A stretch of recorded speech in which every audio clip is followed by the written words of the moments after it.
یا ربی لک الحمد کما ینبغی لجلال وجهک وعظیم سلطانک یا ربی صلی وسلم دائما ابدا علی حبیبک خیر الخلق کلہم اما بعد. اللہ جل جلالہ عما نوالہ نے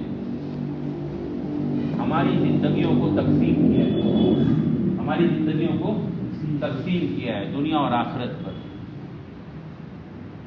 اور ہماری زندگیوں کی اس تقسیم کو بیان بھی کیا ہے کہ ہم کوئی گھاٹے کا سودا نہ کریں، ہم کوئی گھاٹے کا سودا نہ کرنے. ساری تقسیم بیان کر دیا ہے. دنیا کی زندگی کو بیان کیا، آخرت کی زندگی کو بیان کیا، اور گھاٹے کے سودے کے نہ کرنے کے لیے اللہ سبحانہ و تعالی نے اپنی صفات ہم کو عطا فرمائی ہے، اپنی صفات ہم کو عطا فرمائی ہے. اللہ سبحانہ و تعالی سمیع ہے، سننے والے ہیں. اللہ سبحانہ و تعالی کیا ہے؟ سننے والے ہیں. اللہ سبحانہ و تعالیٰ نے ہم کو سننے والا بنایا. اللہ سبحانہ و تعالیٰ نے سننے والا بنایا. ایک حدیث کا مفہوم ہے کہ اللہ سبحانہ و تعالیٰ فرماتے ہیں کہ ہم نے اپنی ذاتی صفات انسانوں میں منتقل کی ہے. ہم نے اپنی ذاتی صفات انسانوں میں منتقل کی ہے. اللہ دیکھنے والے ہیں، اللہ بصیر ہے. اللہ نے قرآن میں بیان کرنا ہے کہ ہم دیکھنے والے ہیں. اللہ نے ہمیں دیکھنے والا بنایا. اللہ سبحانہ و تعالیٰ حکیم ہے، حکمت والے ہیں. اللہ سبحانہ و تعالیٰ حکیم ہے. اللہ سبحانہ و تعالیٰ نے ہم کو بھی حکیم بنایا. یہاں تک کہ ہمیں یہ حکم دیا کہ اس دین کی محنت کرو تو حکمت کے ساتھ کرو، اس دین کی محنت کرو تو حکمت کے ساتھ کرو.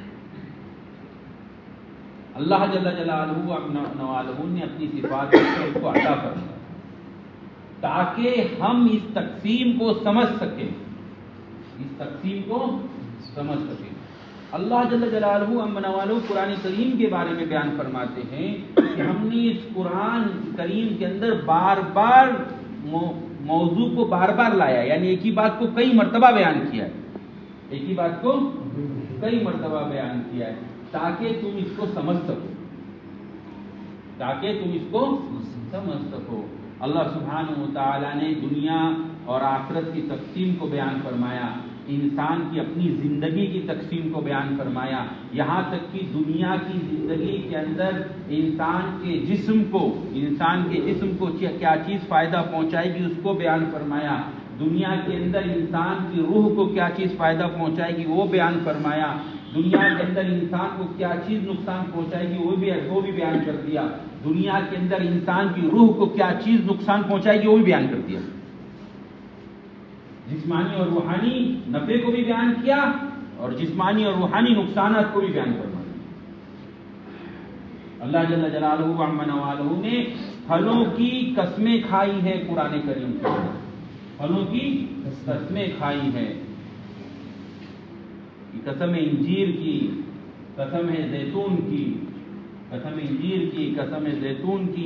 یہ اللہ سبحانہ و تعالیٰ نے انسان کے جسمانی نفع کو بیان فرمایا ہے، انسان کے جسمانی نفع کو بیان فرمایا ہے. یہ تمہارے جسم کو نفع پہنچانے والی چیز ہے، یہ تمہارے جسم کو نفع پہنچانے والی چیز ہے. اور جسم اللہ نے عجیب بنایا انسان کو، یہاں تک کہ فلاسفہ کہتے ہیں کہ انسان کا جسم عالم اصغر ہے. انسان کا جسم عالم اصغر ہے، یعنی ایک چھوٹی دنیا ہے، ایک چھوٹی دنیا ہے. جیسے دنیا کے اندر فیکٹریاں پھیلی ہوئی ہیں، انسان کے جسم کے اندر کئی فیکٹریاں ایک ساتھ کام کر رہی ہیں. اس کے سر کے اندر ایک پوری فیکٹری ہے، اس کے سینے کے اندر ایک پوری فیکٹری ہے، اس کے پیٹ کے اندر ایک پوری فیکٹری ہے، یہاں تک کہ اس کی آنکھوں کے اندر ایک پوری فیکٹری ہے. اللہ سبحانہ و تعالیٰ نے ایسا بنایا، پورا جال ہے فیکٹریوں کا اس کے جسم سے. اللہ سبحانہ و تعالیٰ نے انسان کو بنایا بھی، اس کے نفع و نقصان کو بتلایا بھی کہ تمہارا جسم کیسے تندرست رہ سکتا ہے، تمہاری روح کیسے پاکیزہ رہ سکتی ہے. قسم انجیر کی، قسم زیتون کی، یہ دونوں پھل جتنے انبیاء کرام علیہ السلام آئے اور انبیاء کا جو ٹھکانہ رہا ہے، انبیاء کا جو ٹھکانہ اور مسکن رہا ہے دنیا میں، اس جگہ پر اللہ سبحانہ و تعالیٰ یہ دونوں پھل اگائے کرتے تھے، یہ دونوں پھل اگایا کرتے تھے. آج بھی یہ پھل وہاں پہ اگتے ہیں. انبیاء کا مسکن اور ٹھکانہ جو رہا ہے پوری دنیا میں وہ سیریا رہا ہے, شام, بلاد الشام جسے کہا جاتا ہے, جس میں اردن ہے, فلسطین ہے, لبنان ہے, موجودہ شام ہے, یہ سب جو 4-5 ملک ہیں, اس وقت اسے بلاد الشام کہا جاتا تھا, بلاد الشام کہا جاتا تھا.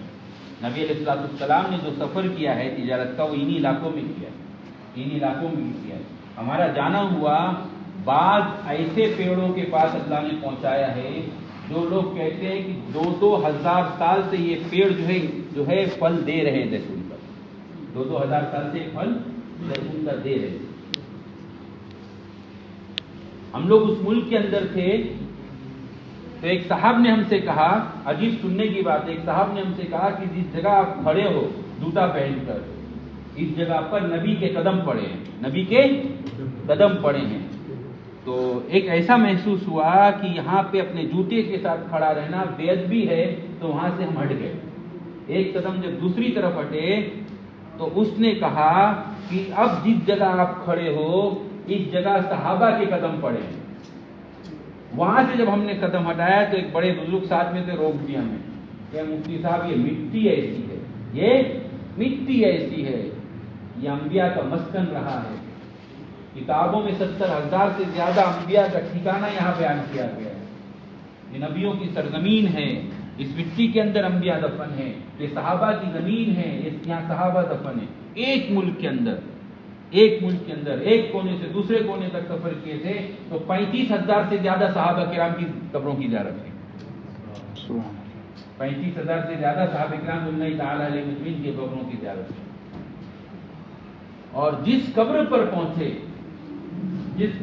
پہنچے تو وہاں لکھا ہوا دیکھا, یہ فنا ابن فنا تھے, یہ وہاں سے چلے تو یہاں پہ انتقال ہو. پھر آگے بڑھے تو وہ وہاں سے وہاں تک چلے تھے. صحابہ کرام رضوان اللہ تعالی علیہ مجمعین کی زندگی کی بنیاد جو تھی وہ صرف یہ تھی کہ ان کے جسم کو نقصان نہ پہنچے اور ان کی روح کو نقصان نہ پہنچے.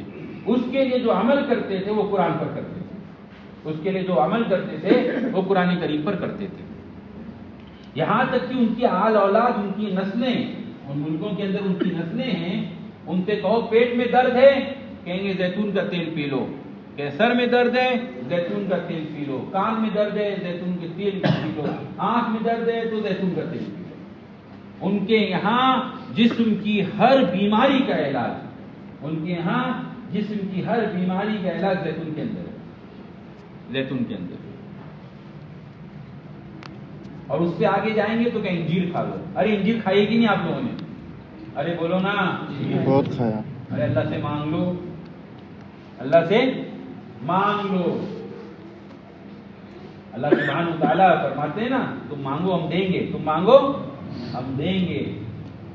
یہ جسم کی ساری بیماریوں کی دوا اللہ سبحانہ و تعالیٰ نے قرآن کریم کے اندر بیان فرمائی ہے. کتنی قیمتی چیز ہے یہ کہ انبیاء کرام علیہ السلام کو عطا فرمایا. کتنی قیمتی نعمت ہے یہ کہ اللہ سبحانہ و تعالیٰ نے یہ صحابہ کرام اللہ تعالیٰ علیہ مجمعین کو عطا فرمایا. یہ انسان کے جسم کو اللہ سبحانہ و تعالیٰ نے بیان فرمایا.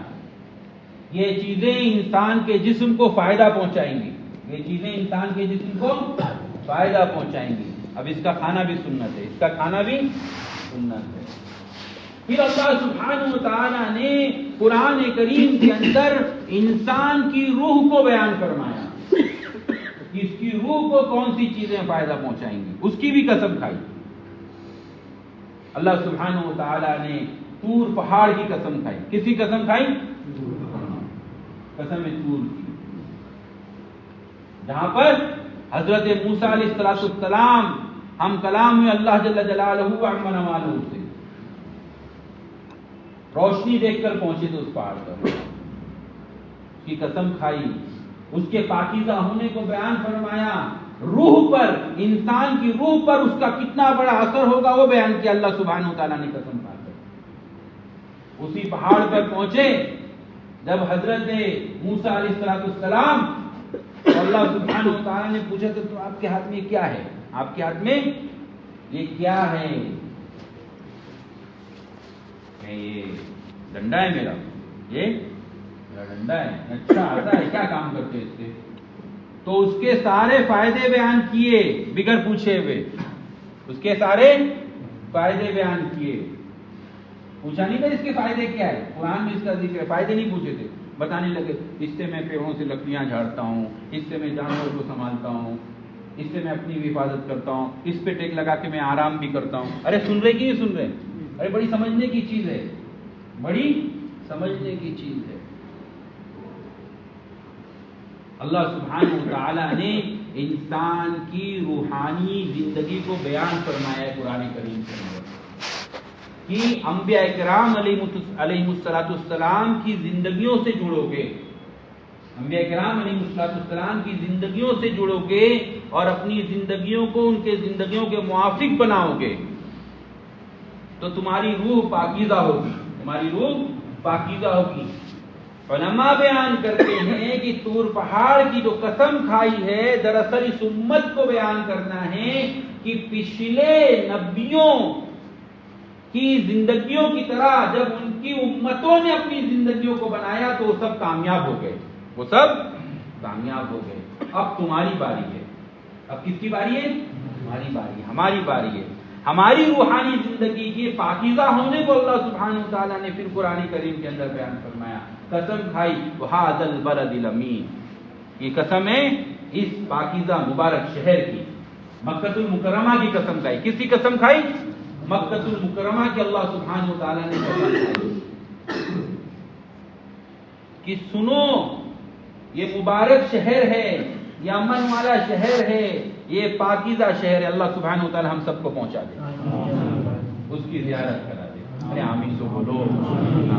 اللہ کے رسول صلی اللہ علیہ وسلم کو وہاں مبعوث فرمایا، بیت اللہ کو وہاں بنایا،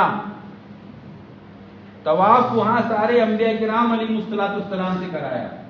حدیث میں ہے کہ جتنے نبی اور رسول دنیا کے اندر آئے سارے نبیوں اور رسولوں نے وہاں پر جو ہے طواف کیا، سوائے حضرت عیسیٰ علیہ السلام کو چھوڑ کے۔ کس کو چھوڑ کے؟ حضرت عیسیٰ علیہ السلام کو۔ بعد میں وہ آئیں گے وہ بھی کریں گے، وہ آئیں گے وہ بھی کریں گے۔ اس کی قسم کھا کر اللہ جل جلالہ عم نوالہ نے اس امت کے روحانی بیماری کے علاج کو بیان فرمایا ہے۔ عجیب سمجھنے کی چیز ہے میرے محترم دوستو، ایک پاکیزہ شہر جس کو اللہ سبحانہ و تعالیٰ برکت والا بیان کر رہے ہیں، جس کی ابتدا نبی سے ہوئی، جس کی ابتدا نبی سے ہوئی، دنیا کا سب سے پاکیزہ پانی اللہ سبحانہ و تعالیٰ نے وہاں عطا فرمایا، زمزم عطا فرمایا۔ مکے والوں سے بولو سر میں درد ہے زمزم پی لو، بھوک لگی ہے زمزم پی لو، آنکھ میں درد ہے بولے زمزم لگا لو، زمزم لگا لو۔ ایسا پاکیزہ پانی اللہ سبحانہ و تعالیٰ نے عطا فرمایا۔ دنیا کی سب سے پاکیزہ مسجد بنوائی اللہ سبحانہ و تعالیٰ نے، سب سے زیادہ اجر و ثواب کا مقام بیان کیا اللہ سبحانہ و تعالیٰ نے۔ قدم قدم پر وحی اترنے کی جگہ وہاں پر ہے، قدم قدم پر۔ اب تو نہیں ہے، نہیں تو مسجد حرام میں جگہ جگہ چھتوں کے اوپر آیتیں لکھی رہتی تھی، یہاں پہ یہ آیت اتری، یہاں پر یہ آیت اتری، جگہ جگہ لکھی کہ کہاں سے نبی علیہ السلام جو ہے معراج پر تشریف لے گئے، کہاں پر جبریل علیہ السلام کا آنا ہوا ہے۔ اتنی مبارک بابرکت جگہ کی کو بیان کرتے ہوئے کہا دیکھو تمہارا روحانی علاج اس شہر کے اندر ہے۔ کہاں پر ہے؟ اس شہر کے اندر۔ اور جس وقت یہ مبارک آیت اتری نبی علیہ السلام وہاں موجود تھے، نبی علیہ السلام وہاں موجود تھے، اور پھر اللہ کے رسول صلی اللہ علیہ وسلم وہاں سے نکلے، اس مبارک شہر اور پاکیزہ شہر سے نکلے۔ حضرت شیخ نے اپنی کتاب فضائل کے شروع میں اس واقعے کو لکھا ہے، اس واقعے کو لکھا ہے کہ اللہ کے رسول صلی اللہ علیہ وسلم نے طائف کا سفر کیا ہے، طائف کا سفر کیا ہے، سب سے پہلا سفر یہ کیا ہے۔ اللہ جل جلالہ وعم نوالہ اس کے ذریعے سے، اس سفر کے ذریعے سے اس امت کو یہ سبق دینا چاہ رہے ہیں کہ سنو، اللہ کے نام پہ نکلو گے اور اللہ کے نام پہ اپنے آپ کو تھکاؤ گے اور اللہ کے نام پر جو کچھ تمہارے پاس ہے وہ لگاؤ گے تو برکت اللہ سبحانہ و تعالیٰ تم کو بھی عطا فرمائیں گے جو نبی علیہ السلام اور ان کے صحابہ کو عطا فرمائیں۔ سب سے بابرکت ذات جو دنیا میں اتری، سب سے مبارک ذات جو دنیا میں اتری، اس مبارک ذات کو اس شہر میں مبعوث فرما کر، اس شہر کی برکتوں کو بیان فرما کر پھر وہاں سے چلایا ہے۔ اللہ علیم ہے، اللہ سبحانہ وتعالی خبیر ہے، ساری آگے کی چیزیں اللہ کے علم میں ہیں اور حساب میں بھی ہیں۔ طائف میں کیا ہونے والا ہے وہ بھی اللہ کے علم و حساب میں تھا، وہ بھی اللہ سبحانہ وتعالی کے علم و حساب میں تھا۔ جو خالق کائنات، جو مالک کائنات آسمانوں پر بلانے کے لیے براق بھیج سکتا ہے، اور جو خالق کائنات رہبری کے لیے جبریل علیہ السلام کو بھیج سکتا ہے، اس خالق کائنات نہیں چلایا ہے، اس خالق کائنات نہیں چلایا ہے، اور پیدل چلایا ہے، چلایا ہے اور پیدل چلایا ہے، قیامت تک کے آنے والی انسانیت کے لیے۔ یہ روحانی علاج ہے ہمارا، ہماری روح کے پاکیزہ ہونے کا یہ طریقہ اور راستہ ہے، یہ طریقہ اور راستہ ہے۔ دراصل یہ خروج فی سبیل اللہ، یہ خروج فی سبیل اللہ، اللہ کے راستے میں نکلنا اور اللہ کے راستے میں تھکنا، یہ ہماری روح کا غسل ہوتا ہے، ہماری روح کا غسل ہوتا ہے۔ اللہ کے رسول صلی اللہ علیہ وسلم کے 90 کلومیٹر کا سفر کیا ہے، 90 کلومیٹر کا۔ اور عجیب بات میرے محترم دوستو، عجیب ہے، عجیب ہے۔ آپ کا علاقہ پہاڑی والا ہے نا، آپ کا علاقہ پہاڑی والا ہے، وہ پورا علاقہ پہاڑوں والا، پہاڑوں والا۔ جو لوگ حج کرنے جاتے ہیں وہ دیکھتے ہیں، اللہ ہم سب کو پہنچائے، ہم بھی دیکھیں گے انشاءاللہ۔ پہاڑوں والا ہے۔ اللہ کے رسول صلی اللہ علیہ وسلم گئے ہیں طائف، پہنچے بھی ہیں اور وہاں والوں سے ملاقاتیں بھی کی ہیں، اور وہاں پر 2 چیزیں پیش کی تھی ان کو، 2 چیزیں پیش کی تھی۔ ایک ان کو ایمان پیش کیا، ایک ان کو ایمان پیش کیا، دوسرے اللہ کے رسول صلی اللہ علیہ وسلم نے اپنی ذات کو بھی پیش کیا ہے، اپنی ذات کو بھی پیش کیا، ایمان پیش کیا، دعوت دی اور اپنی ذات کو بھی پیش کیا۔ یہ 2 چیزیں خروج کی سنتوں میں سے ہیں، 2 چیزیں خروج کی سنتوں میں سے بھی ہے کہ جب کوئی بھی اللہ کے راستے میں نکلے تو امت میں جہاں جائے جس مقام پر ان پر دعوت بھی پیش کرے اور اپنے آپ کو بھی پیش کر دے، اپنے آپ کو بھی پیش کر دے کہ ہم کو رکھ لو، جیسا چاہے ویسا استعمال کر لینا، جیسا چاہے ویسا استعمال کر لینا۔ پہلا سفر ہے اللہ کے رسول صلی اللہ علیہ وسلم، اللہ کے رسول کا پہلا سفر ہے۔ پیش کیا اپنے آپ کو، دعوت کو پیش کیا، ایمان کو پیش کیا، اسلام کو پیش کیا۔ انہوں نے رد کر دیا، کیا کر دیا؟ رد کر دیا۔ جو فرشتے واپسی میں آئے تھے مدد لے کر، وہ فرشتے پہلے بھی آ سکتے تھے، وہ فرشتے پہلے بھی آ سکتے تھے۔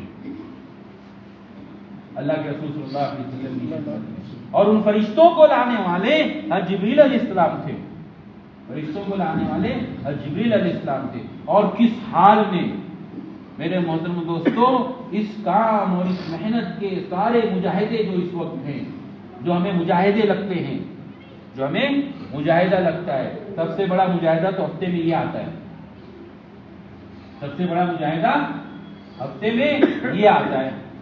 ہمارے بھائی ہمارے ساتھ جماعت میں گئے تھے، تو مجھ سے کہنے لگے اب کیا کروں؟ میں نے کہا اشراق پڑھ لو، اشراق کا وقت تھا، سمجھنے کی چیز ہے۔ ہم جو محنت کر رہے ہیں اس پر اللہ سبحانہ وتعالیٰ نے اجر کا وعدہ کیا، اس کو یقینی جاننا، یقینی جاننا۔ تھوڑی دیر بعد مجھ سے پوچھنے لگے اب کیا کر لوں، خالی بیٹھا ہوں۔ میں نے کہا چاش پڑھ لو، پھر ظہر پڑھوا دیا، صلاۃ التوبہ پڑھوا دی، صلاۃ الحاجت پڑھا دی، اوابین پڑھا دیا۔ رات میں سوتے ہوئے پھر نماز پوچھے کیا کروں، میں نے کہا صلاۃ التوبہ پڑھ لو، پھر بولے پڑھ لیا ہوں، ساری گناہوں سے معافی مانگ لیا ہوں۔ میں نے اب کیا کروں، میں نے کہا صلاۃ الشکر پڑھ لو، کس بات کی صلاۃ الشکر؟ میں کہا مولا نے قبول کیا ہے، مولا نے قبول کیا ہے، مقبول کیا ہے. کہیں مردود کر دیتے تو پتہ نہیں کہاں ہوتے، کہیں مردود کر دیتے تو پتہ نہیں کہاں ہوتے. کیسے کیسے گندے ٹھکانے اس دنیا میں بنے ہوئے ہیں، کیسی کیسی برائیوں کے اڈے اس دنیا میں بنے ہوئے ہیں. ہمارے ہی تعلقات والے ہیں، ہمارے ہی پہچان والے، ہم جن کے ساتھ اٹھتے بیٹھتے ہیں، جن میں وہ وہاں پڑے ہوئے. اس پر شکر کریں کہ اللہ سبحانہ و تعالیٰ نے ان کو مردود کر دیا، ہمیں مقبول بنا دیا. بس اس قبولیت کو موت تک باقی رکھنا ہے، اس قبولیت کو موت تک باقی رکھنا ہے.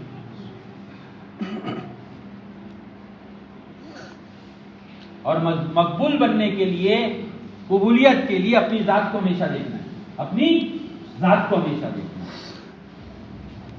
جب بندہ دوسروں کی ذات کو دیکھتا ہے، جب بندہ دوسروں کی ذات کو دیکھتا ہے تو ناکام ہو جاتا ہے. دنیا کا ایک اصول اور ضابطہ ہے، دنیا والے دوسروں کے جسم کو دیکھتے ہیں، دنیا والے دوسروں کے جسم کو دیکھتے ہیں. یہ سارے فیشن جو نکلتے ہیں اور سارے فیشن جو چلتے ہیں وہ جسم کی وجہ سے چلتے ہیں. دیکھ لیں بازار میں بکنے والی جتنی چیزیں ہیں، اس لیے ہے کہ انسان کا جسم خوبصورت ہو جائے. چپل کی دکان میں جاؤ، ارے اس سے اچھی سوئی چپل نہیں آئی، ابھی تک یہی چل رہی ہے، ابھی تک یہی چل رہی ہے. انسان جس طریقے سے دوسرے انسان کے جسموں کو دیکھتا ہے، دین کی محنت کرنے والے اپنی روح کو چھوڑ کر دوسروں کی روحوں کو دیکھتے ہیں. اور جب انسان دعوت کا محنت کرنے والا، دعوت کا کام کرنے والا دوسروں کی روحوں میں جب جھانکنے لگتا ہے تو اپنے آپ کو بھول جاتا ہے، اپنے آپ کو بھول جاتا ہے اور وہیں پر ناکام ہو جاتا ہے، وہیں پر ناکام ہو جاتا ہے. دعوت کے اس پہلے سفر میں نبی علیہ الصلوۃ والسلام نے اس کی بھی تعلیم دی، اس کی بھی تعلیم دی. فرشتے آئے، جبریل علیہ السلام نے کہا کہ یہ پہاڑوں کے فرشتے ہیں، آ گئے آپ کے پاس. کس لیے آئے ہیں؟ کہ بس آپ حکم کریں، آپ حکم کریں. دونوں پہاڑوں کو ملا دیتے، پہاڑوں کے درمیان تھے یہ لوگ اور بڑے فخر سے رہتے تھے، بڑے فخر سے رہتے تھے. آج بھی ان کے اندر فخر ہے ماشاءاللہ. انار لائیں گے اپنے علاقے کا، کہیں گے دنیا کا سب سے اچھا انار ہے، دنیا کا سب سے اچھا انار ہے. آپ کھا کے تو دیکھو. مجھ سے خود کہا انہوں نے، اور ہندوستان لے آئے. یہاں آئے طائف کے ساتھی جماعت میں اور ہماری مسجد میں تھے. تب ناشتہ ہمارے ساتھی کرا کے چلے گئے، میں اکیلے تھا تو نکالے انار. بولے دنیا کا سب سے اچھا انار ہے. ہم نے کہاں؟ بولے طائف کا. میں نے آپ لوگ طائف کے ہو؟ کہنے لگے ہاں ہم لوگ طائف کے ہیں. تو میں نے بتایا نہیں. بولے ہم لوگ کسی کو بتاتے نہیں ہیں. کہ کیوں؟ بولے پھر وہ ادھر شیخ کا جو واقعہ ہے نا طائف والا تک ہم لوگ کو بیان کرنے لگتے ہیں. ہاں بولے بہت مارے تھے تم لوگ نے. کیا کہ بہت پتھر مارے تھے. میں نے کہا صحیح میں آپ لوگ کو ایسا لگتا ہے؟ بولے ہاں. بولے آپ لوگ پورے ہندوستان میں سب سے پہلے اللہ کے راستے میں نکل کے یہی واقعہ پڑھتے، یہی واقعہ پڑھتے. ہم لوگ کو معلوم ہے. آج بھی ان کے اندر کہنے لگے فرشتے پہاڑوں کو ملا دیں گے، پہاڑوں کو ملا دیں گے. داعی کی صفت ہے دوسروں کی روحوں کے پاکیزہ ہونے کے بارے میں بیان کرے گا. اگر روح کے پاکیزہ ہونے کو نہیں بیان کر سکے تو نسلوں کے پاکیزہ ہونے کو بیان کرے گا. نسلوں کے پاکیزہ ہونے کو. داعی کا کام نہیں ہے دوسروں کی روحوں کی گندگیوں کو دیکھے، دوسروں کی روحوں کی گندگیوں کو بیان کرے. کسی انسان کے کامیاب ہونے کے لیے اتنا ہی کافی ہے کہ اللہ سبحانہ وتعالیٰ نے اس کو کلمہ عطا فرمایا. اللہ سبحانہ وتعالیٰ نے اس کو کلمہ عطا فرمایا. اور ایسی خصوصیت کہ نبی علیہ الصلوۃ والسلام مدینہ المنورہ میں تھے، اچانک مسجد نبوی سے اٹھے اور چل دیے. تھوڑی دیر کے بعد صحابہ کو فکر ہوئی پتہ نہیں کہاں چلے گئے، اکیلے ہیں، کوئی دشمن نقصان نہ پہنچا دے. سب تلاش کرنے کے لیے نکلے. حضرت ابو ہریرہ رضی اللہ تعالیٰ عنہ دبلے پتلے تھے، دبلے پتلے تھے، پاکوں کا دور تھا. ایک بات کے چاروں طرف گھومے، دل میں یہ خیال پیدا ہو گیا جس کے اندر ہے، دروازہ بھی بند تھا. تو باغ کو پانی پہنچانے والی جو نہر ہوتی ہے پتلی سی، اس کے اندر سے گھس گیا، اندر سے داخل ہو گیا۔ اندر گئے تو نبی علیہ الصلوۃ والسلام کو دیکھا، نبی علیہ الصلوۃ والسلام کو دیکھا۔ نبی علیہ الصلوۃ والسلام نے دیکھ کر فرمایا اے ابو ہریرہ میری تلاش میں ہے کہ ہاں اللہ کے رسول آپ کی تلاش میں آئے، آپ کی تلاش میں آئے۔ فکر ہو گئی، ہم سب تلاش میں نکلے۔ اچھا سب لوگ تلاش میں نکلے، اچھا جاؤ اور پورے مدینے میں اعلان کر دو، پورے مدینے میں اعلان کر دو، جو بھی کلمہ پڑھ لے گا، جس کے پاس بھی یہ کلمہ ہوگا وہ کامیاب ہو جائے گا، لا الہ الا اللہ، جس کے پاس بھی ہوگا۔ اب اس وقت کے لیے، اس دور کے حساب کے لیے، اس دور کے اعتبار سے سب سے پہلے حضرت ابو ہریرہ رضی اللہ عنہ نے یہ بات سنی، ابو ہریرہ رضی اللہ تعالیٰ عنہ نے یہ بات سنی، ان کو بھی بڑا تعجب ہوا، اسی پر ساری باتیں۔ اللہ کے رسول صلی اللہ علیہ وسلم نے اپنے چپل مبارک دی ثبوت کے طور پہ، تب پہچانتے تھے نبی علیہ السلام کی چپل مبارک کو، کہیں لے جاؤ تاکہ ثبوت رہے، مدینے کے گلیوں میں اعلان کرنا، مدینے کی گلیوں میں اعلان کرنا۔ اب یہ بہت خوش خوشی نکلے دوڑتے ہوئے مدینے کی گلیوں میں اعلان کرنا شروع کیا تو سامنے سے حضرت عمر رضی اللہ عنہ آ رہے، سامنے سے حضرت عمر رضی اللہ تعالیٰ عنہ آ رہے، دیکھا اعلان، سنا، کچھ نہیں کہا، ایک لفظ منہ سے نہیں نکالا، اپنے دونوں ہاتھوں کو ایسے ملایا، مارا سینے کے اوپر، دور جا کر گرے، اور پھر حضرت عمر رضی اللہ عنہ مارنے کے لیے دوڑے۔ اب یہ آگے آگے بھاگ رہے ہیں، حضرت ابو ہریرہ رضی اللہ عنہ پیچھے حضرت عمر رضی اللہ عنہ۔ رکو بتاتا ہوں تم کو بتاتا ہوں پورا واقعہ۔ حضرت ابو ہریرہ رضی اللہ تعالیٰ عنہ اس کو بیان کرتے تھے، حضرت ابو ہریرہ رضی اللہ تعالیٰ عنہ اس کو بیان کرتے تھے، یہ آگے آگے پیچھے اسی بات میں جاتے ہوتے ہوئے کہا حضرت ابو ہریرہ رضی اللہ عنہ نے، اے اللہ کے رسول آپ نے بھیجا تھا، آپ کی چپل مبارک ساتھ میں لے گیا تھا ثبوت کے طور پہ، حضرت عمر رضی اللہ عنہ نے مجھے ایسے مارا کہ میں اپنی کمر کے بل گرا، مجھے چوٹ بھی لگی، مجھے چوٹ۔ لمبی حدیث ہے میرے محترم دوستو، مارنے والے صحابی، مار کھانے والے صحابی، مگر روحیں اتنی پاکیزہ ہو گئی تھی، روحیں اتنی پاکیزہ ہو گئی تھی کہ حضرت ابو ہریرہ رضی اللہ تعالیٰ عنہ نے کبھی نہیں کہا اپنی زندگی میں کہ مجھے بدلہ چاہیے، مجھے بدلہ چاہیے۔ انہوں نے مارا ہے میں بھی ماروں گا، انہوں نے مارا ہے میں بھی ماروں گا۔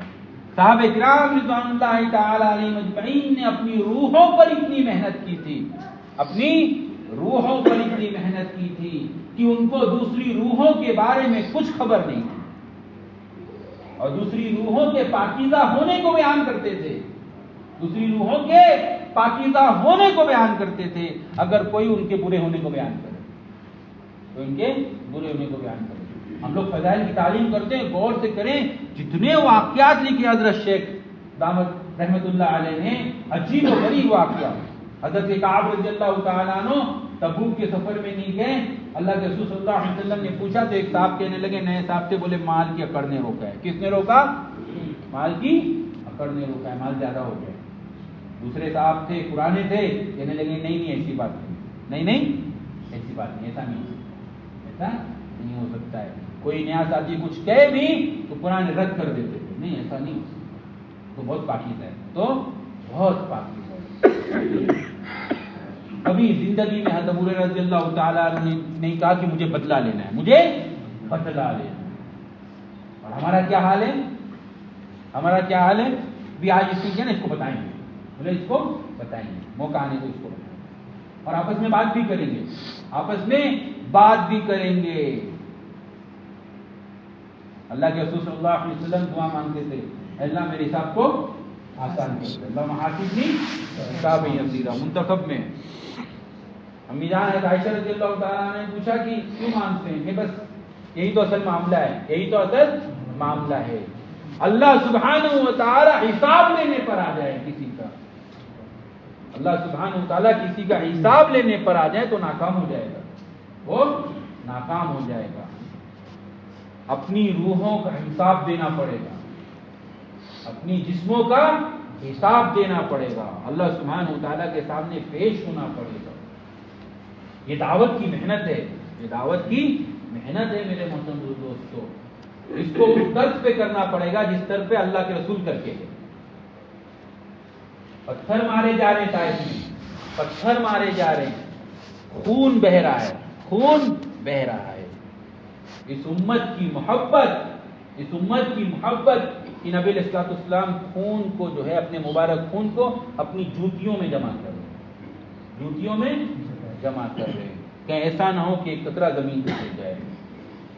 نبی کا خون کا قطرہ جب زمین پہ گرتا ہے جس جگہ تو لازم اللہ سبحانہ وتعالیٰ کا بنایا ہوا اصول اور ضابطہ ہے کہ وہاں پہ عذاب. اللہ کے رسول صلی اللہ علیہ وسلم نے ان فرشتوں کو کہا کہ کوئی بات نہیں، یہ نہیں قبول کر رہے نا، یہ نہیں قبول کر رہے، کوئی بات نہیں، ان کی نسلیں قبول کریں گی، ان کی نسلیں قبول کریں گی. اللہ کے پیارے حبیب صلی اللہ علیہ وسلم نے نسلوں کی دعا دی ہے، نسلوں کی دعا دی ہے. اچھا صرف ان کو نہیں دیے، صرف ان کو نہیں دیے. آج اس وقت انسانوں کے دلوں کا سب سے بڑا غم یہ ہے کہ میرے بعد میرے بچوں کا کیا ہوگا، میرے بعد میرے بچوں کا کیا ہوگا. اور جہاں انسان کی عمر ہوتی ہے، بولتا ہے جوانی میں بڑی طاقت تھی، بڑی طاقت والے کام کرتا تھا، آگے پیچھے کچھ نہیں سوچتا تھا، کر دیتا تھا. اور جہاں جوانی ڈلی، جہاں جوانی ڈلی تو پورا دن نکال دیا یہ سوچنے میں کروں کہ نہیں کروں، یہ ہمت والا کام کروں کہ نہیں کروں. پھر پوچھو کس بات کا ڈر ہے؟ حال عورت کا ڈر ہے. مجھے کچھ ہو جائے گا تو میرے بچوں کا کیا ہوگا، مجھے کچھ ہو جائے گا تو میرے بچوں کا کیا ہوگا. ہے کہ نہیں یہ ڈر؟ ارے بولو نا. بڑی عمر والے تو بول رہے ہیں، چھوٹی عمر والے بولے پتہ نہیں کیا بول رہے ہیں.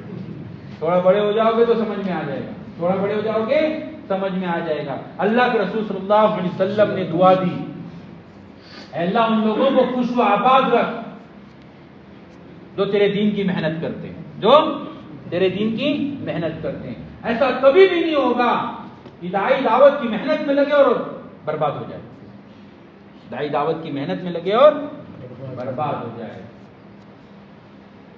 ابراہیم ادم رحمت اللہ علیہ کا مشہور واقعہ ہے. تہجد پڑھ رہے تھے قالینوں پہ، گدوں پہ، پھٹر پھٹر کی آواز آئی. بادشاہ تھی، کیا ڈھونڈ رہا ہے؟ بولے میرا اونٹ گم ہو گیا ہے، وہ ڈھونڈ رہا. بولے اونٹ کہاں گم ہوا تھا؟ بولے جنگل میں. بولے تو ڈھونڈ کہاں رہا ہے؟ محل میں. بولے جیسے تو اللہ کو محل میں ڈھونڈ رہا ہے تو میں اونٹ کو محل میں ڈھونڈ رہا ہوں. کہ اللہ کہاں ملے گا؟ بولے باہر نکلنے سے ملے گا. کہاں ملے گا مولا؟ باہر نکلنے سے ملے گا، خروج سے ملے گا، قربانی سے ملے گا، مجاہدے سے ملے گا. پھر اللہ سبحانہ و تعالیٰ نے اصل آبادی دکھائی ان کو، اصل شادمانی دکھائی. ایک دریا کے کنارے جو ہے پھٹے ہوئے کپڑے سل رہے تھے.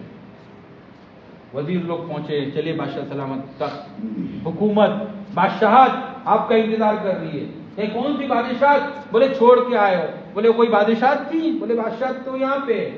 بولے کیا ہے؟ سوئی پھینکی پانی میں، سوئی پھینکی پانی میں. اور مچھلیوں کو کہا لے کے آؤ. تو سونے چاندی کی سوئیاں لے کے آئیں. کون ہے جس اس دریا کے اندر سونے چاندی کی سوئیاں رکھا تھا؟ کون ہے؟ مولا کہنا. کہنے نہیں یہ سب نہیں چاہیے، مجھے میری سوئی چاہیے. ایک مچھلی نکلی، ان کی سوئی. اللہ کے رسول صلی اللہ علیہ وسلم نے دعا کی، اللہ خوش رکھ، شادمان رکھ، آباد رکھ اس شخص کو جو تیرے دین کی محنت کرے. پھر اللہ کے رسول صلی اللہ علیہ وسلم نے دعا دی، اے اللہ ان کی 7 نسلوں کو خوش رکھ، ان کی 7 نسلوں کو آباد کر جو تیرے دین کی محنت میں لگے ہوئے، جو تیری دین کی محنت میں لگے ہوئے. میرے محترم دوستوں، نسلوں کے مسئلے کو اللہ کے رسول صلی اللہ علیہ وسلم حل کرا کے گئے. نسلوں کے مسئلوں کو اللہ کے رسول صلی اللہ علیہ وسلم حل کرا کے گئے. اچھا واقعات بھرے پڑے ہیں صحابہ کی زندگیوں کے، جن کو جانور نہیں سنبھالنا آتا تھے انہوں نے آدھی دنیا کو سنبھال کے گئے. جن کو جانور نہیں سنبھالنا آتا تھا وہ آدھی دنیا کو سنبھال کے. ساری روحانیوں کا، بیماریوں کا علاج اس دین اور اس دین کی محنت میں، اس دین کی محنت میں.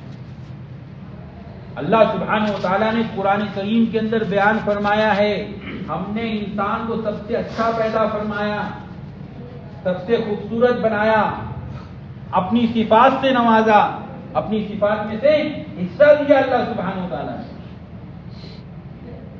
اور کتنا خوبصورت بنایا، کتنا اچھا بنایا، ہر انسان کو بنایا ہے، ہر انسان کو بنایا ہے۔ کہ ابو جعفر منصور خلیفہ کے زمانے میں ان کے ایک وزیر تھے عیسیٰ، ان کے ایک وزیر تھے عیسیٰ، 14ویں کا چاند چمک رہا تھا، دریائے دجلہ بغداد کے اندر شاہی کشتی میں بیٹھے تھے، بیوی خوبصورت لگ رہی تھی، اتنی خوبصورت لگی، کبھی چاند کو دیکھیں کبھی بیوی کو دیکھیں، وزیر تھے، کبھی چاند کو دیکھیں کبھی بیوی کو دیکھیں، کبھی چاند اچھا لگے کبھی بیوی اچھی لگے، ارے سمجھ رہے ہیں؟ کبھی چاند اچھے لگے کبھی بیوی اچھی لگے۔ میں نے اپنے دو ساتھیوں سے آج صبح پوچھا کس کی یاد آ رہی ہے، کس کی یاد آ رہی ہے؟ دونوں کے چہرے اترے ہوئے تھے، دونوں کے چہرے اترے ہوئے تھے۔ پھر میں نے تھوڑا ہنسایا، خوش کیا، ماشاءاللہ صبح سے سب باہر محنت کر رہے تھے فرض کرنے، میں تو فکر میں بیٹھا تھا پتہ نہیں کہاں کھانا وغیرہ کھائے کہ نہیں کھائے، تو پتا چلا دو ساتھی جہاں گئے تھے وہاں والوں نے ان کو کھانا کھلایا، وہاں والوں نے ان کو کھانا کھلایا۔ یہ صفات ہے آپ لوگوں کی، یہ ماشاءاللہ آپ لوگوں کی اچھی صفات ہے۔ میں نے بھی ان کو چھوڑا نہیں، دوپہر کا کھانا تھا، میں نے کہا جو بھی اصل بات کھانا ہے کھاؤ، اس کو کھاؤ، یہ آپ کی اچھی صفات ہے ماشاءاللہ، اللہ قبول فرما لے، اللہ قبول فرما لے۔ ایک لقمہ جو آپ نے اللہ کے راستے میں نکلنے والے کو کھلایا، اللہ قبول کر لے تو میرا پاڑ ہے، اور ایک قدم جو آپ نے اللہ کے راستے میں اپنے آپ کو چلایا اور ایک رات گزار دی، اللہ قبول کر لے تو بیڑا پار ہے۔ اپنا تو اپنا 7 نسلوں کا بھی کام ہو گیا، اپنا تو اپنا 7 نسلوں کا بھی کام ہو گیا۔ نبی علیہ الصلوۃ والسلام دعا کر رہے، کیا بات چل رہی تھی بھائی اصل بات؟ جی ہاں جی، وزیر نے کہہ دیا بیوی سے کہ اگر تو چاند سے زیادہ خوبصورت نہیں تو تجھے تین۔ ایک عورت تھی خاندانی، اس سے پردے میں چلے گئے، اس لیے کہ اس سے پہلے اسے بھی چاند سب سے اچھا لگ رہا تھا۔ اب یہ بیٹھے رونے لگے، بولے میں نے کیا کر دیا، اتنے اچھے محل کو میں نے بگاڑ دیا۔ صبح گئے چہرہ اتار کے بادشاہ کے پاس، میرے سے ایک بہت بڑی غلطی ہو گئی۔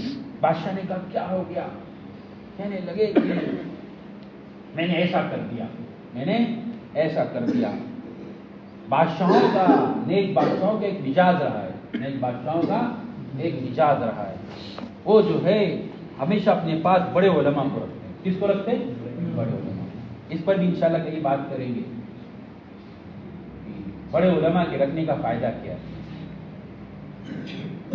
بڑے علماء کے رکھنے کا فائدہ کیا۔ جہاں سنتے تھے کوئی بڑا عالم، اسے بڑی عزت احترام سے بلاتے تھے، اور اگر نہیں آوے تو بولے باندھ کے لے آؤ، نہیں آوے تو باندھ کے لے آؤ۔ بڑے واقعات ہیں اس سے۔ بادشاہ سے پوچھا کہ ہمیں باندھ کے لے آؤ، کیا کام ہے؟ بولے کچھ نہیں، ہمارے ساتھ رہو، ہم کو دیکھتے رہو، ہمارے ساتھ رہو، ہم کو دیکھتے رہو۔ پھر بادشاہ ابو جعفر منصور نے علماء کرام سے کہا کہ بھئی ایک مسئلہ آ گیا ہے، اس کو حل کرو، اس کو حل کرو۔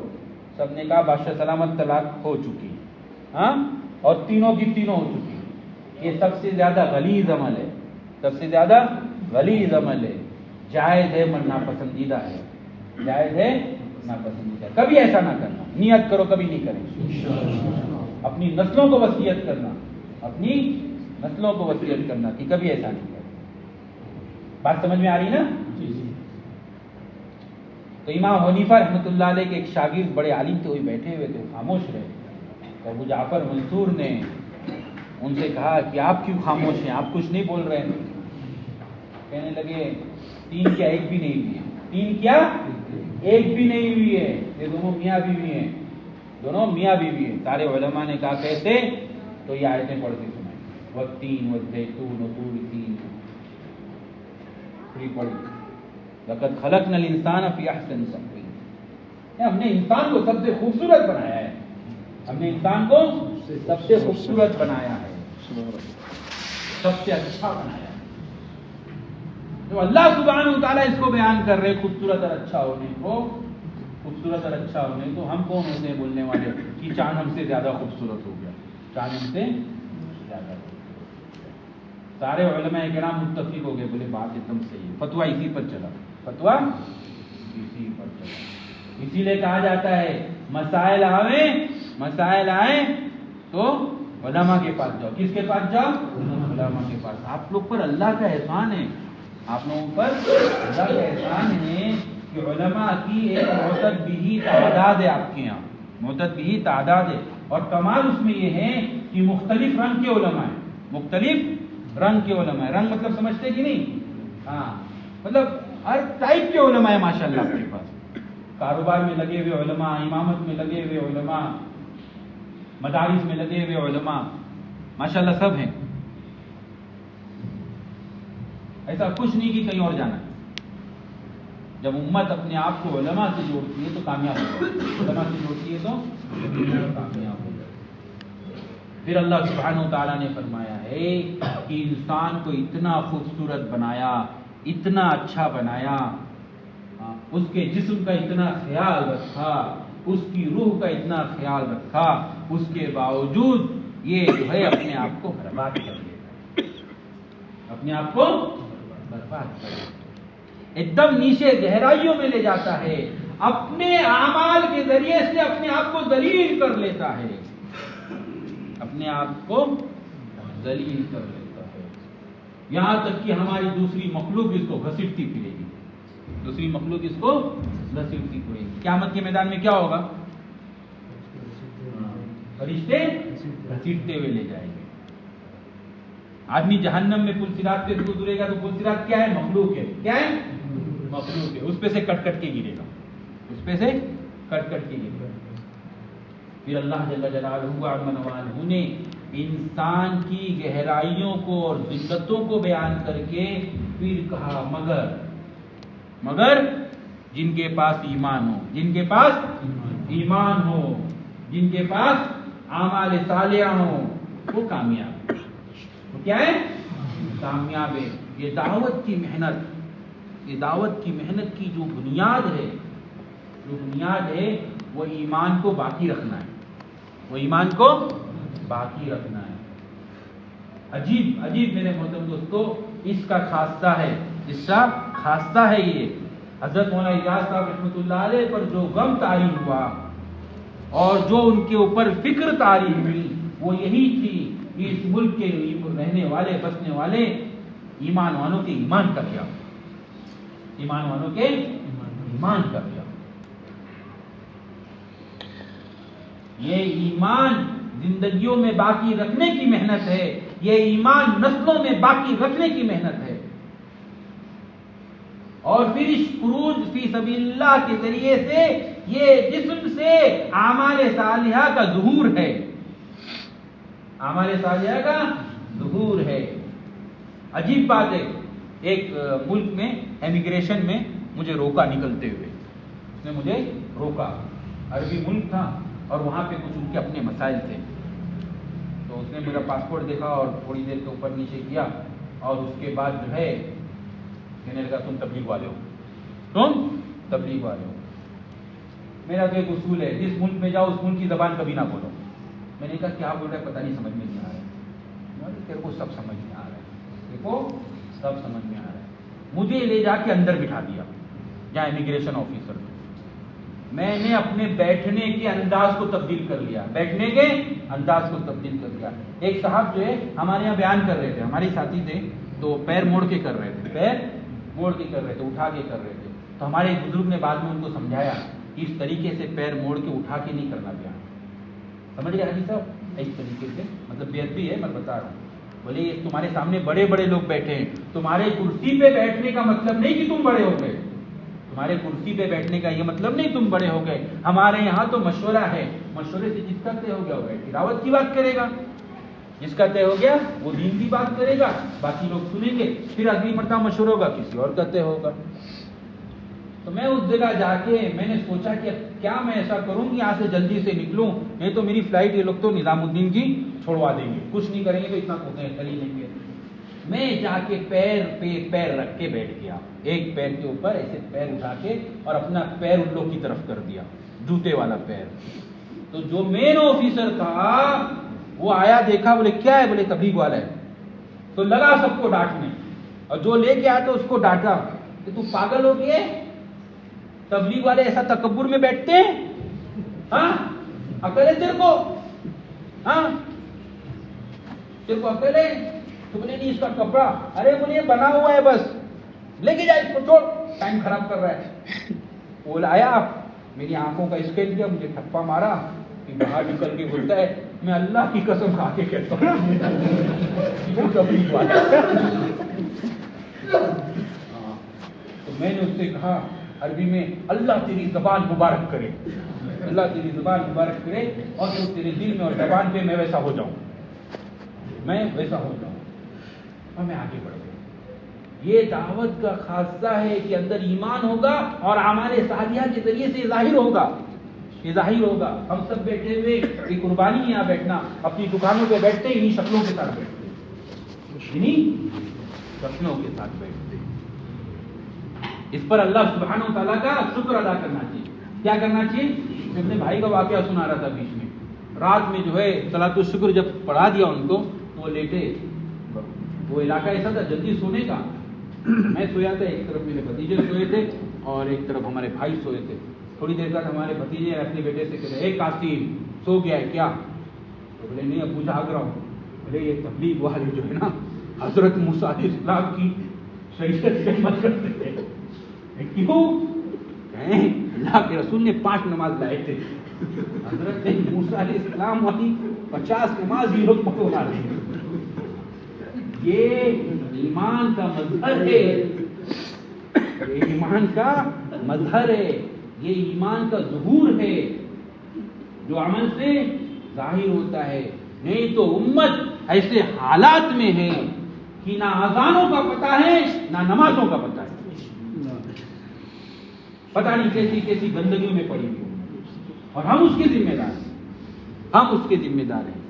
اگر ہم اپنے ایمان کو اپنے اندر باقی رکھنے کی محنت میں رکھتے اور اپنے اعمال صالحہ کو اپنے جسموں کے ذریعے سے ظاہر کرتے تو ایسا کیسے ہو سکتا ہے کہ صحابہ کو دیکھ کے لوگ ایمان میں داخل ہوتے تھے اور ہمیں دیکھ کے لوگ اسلام کو بھول جائیں،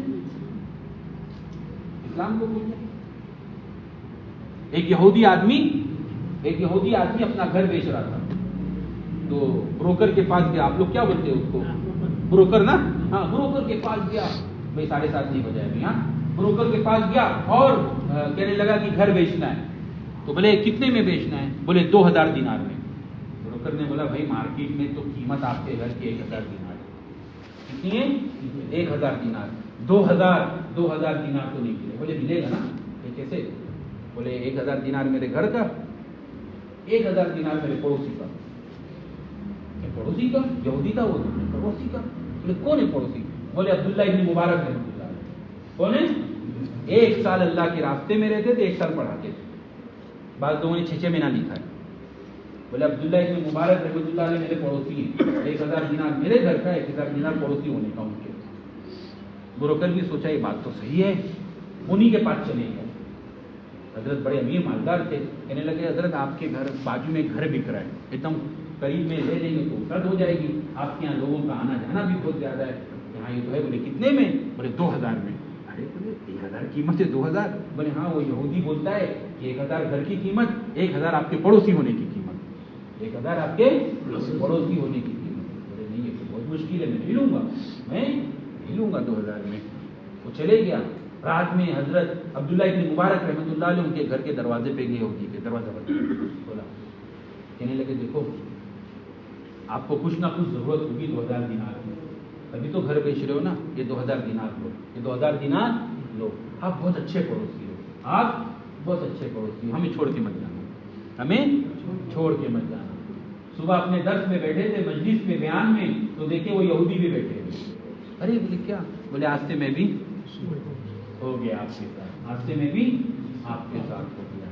ایمان کا مظہر ظہور جب عمل کے ذریعے سے ظاہر ہوگا تو صحابہ والی وہ بات سنت پیدا ہو جائے گی، کونوا مثلنا، کیسے بننا ہے؟ ہمارے جیسے بن جاؤ، ہمارے جیسے بن جاؤ، یہ اس کی ابتدا ہے یہ اس کی ابتدا ہے میرے محترم دوستو، جو ہم لوگ یہاں بیٹھے ہوئے سب نیت کرو کہ پوری زندگی دعوت کی اس محنت کو کریں گے، اور اللہ کا وعدہ ہے 7 نسلوں کا اللہ کے رسول کرا کے گئے. کتنی نسلوں کا؟ 7 نسلوں کا اللہ کے رسول کرا کے گئے. نیت کرتے ہیں نا انشاءاللہ؟ بتاؤ کون کون تیار ہے ملکوں میں پھرنے کے؟ ملکوں میں بتاؤ. آئیے ویڈیو کے نیچے سبسکرائب کے بٹن پہ کلک کریں، بیل کے آئیکن پہ کلک کیجئے تاکہ ہر نئی ویڈیو کی نوٹیفیکیشن آپ کو مل جائے.